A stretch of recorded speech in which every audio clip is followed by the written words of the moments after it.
যাচ্ছে। তুই ওষুধ ঠিক মতো খাচ্ছিস তো নাকি? শোন, তুই ভাবির কথা কিছু মনে করিস না, তো ভাবি তো এরকম তো জানিসই।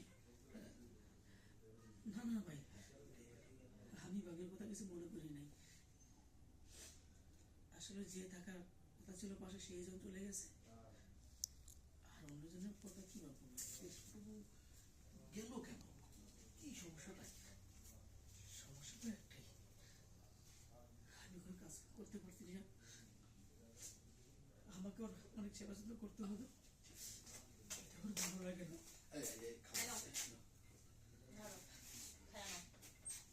তুমিও তোমার খাবার নিয়ে আসো, একসাথে খাই। আসতেছি। আসো আসো।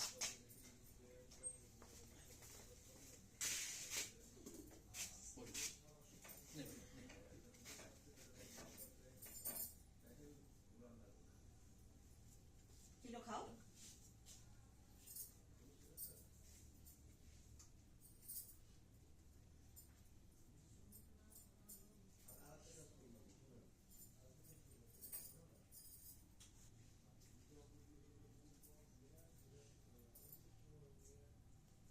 কি হলো? কি হলো? আচ্ছা, যাই খাইলে তো আমি তো বুঝলাম না। বলতেছে না, আমিও তো চুপ করে